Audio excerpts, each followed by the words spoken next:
بسم اللہ الرحمن الرحیم۔ شروع اللہ کے نام سے جو بڑا مہربان نہایت رحم والا ہے۔ السلام علیکم۔ سلمان بن عبد الملک بڑا خوبصورت تھا۔ وہ ایک وقت میں 4 نکاح کرتا تھا۔ 4 دن کے بعد چاروں کو طلاق دے کر 4 اور کرتا تھا، پھر ان کو طلاق دے کر 4 اور کرتا تھا۔ باندیاں الگ تھیں، لیکن 35 سال کی عمر میں مر گیا۔ 40 سال پورے نہ کیے۔ دنیا میں کتنی عیاشی کی، اس کے مقابل عمر بن عبدالعزیز ہیں، 41 سال ان کے بھی پورے نہیں ہوئے، لیکن اس نے اللہ کو راضی کرنا شروع کر دیا۔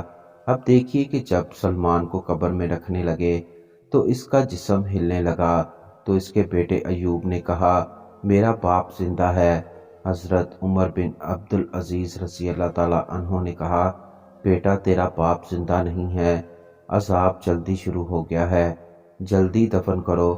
حالانکہ ظاہری طور پر سلمان بن عبد الملک بنو امیہ کے خوبصورت شہزادوں میں سے تھے۔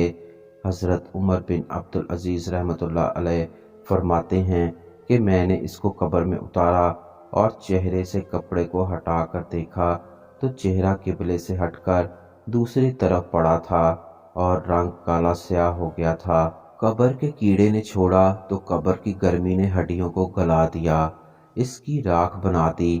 ایک حدیث میں آتا ہے میرے بندے دنیا کو ہوس کی نظر سے مت دیکھ، سب سے پہلے قبر میں کیڑا جس چیز کو کھاتا ہے وہ تیری آنکھ ہے۔ آنکھ کو بے حیا نہ بنا، یہ آنکھیں اس لیے نہیں کہ تو اوروں کی بیٹیاں اور بیویاں دیکھے، جو مرتا ہے اس کی قیامت تو آ جاتی ہے۔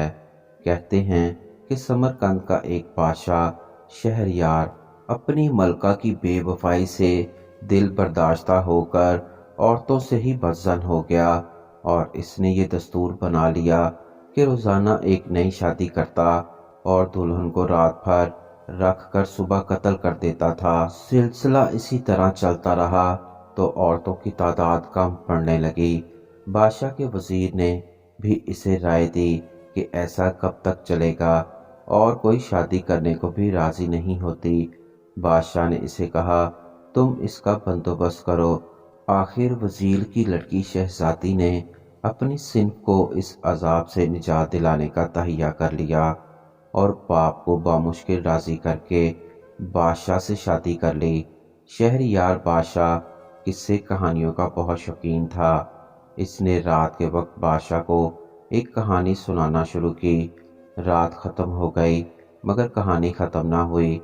کہانی اتنی دلچسپ تھی کہ بادشاہ نے باقی حصہ سننے کی خاطر وزیر زادی کا قتل ملتوی کر دیا۔ دوسری رات اس نے وہ کہانی ختم کر کے ایک نئی کہانی شروع کر دی۔ جب کہانی کلائمیکس تک پہنچتی وہ اسے کل کے لیے ملتوی کر دیتی۔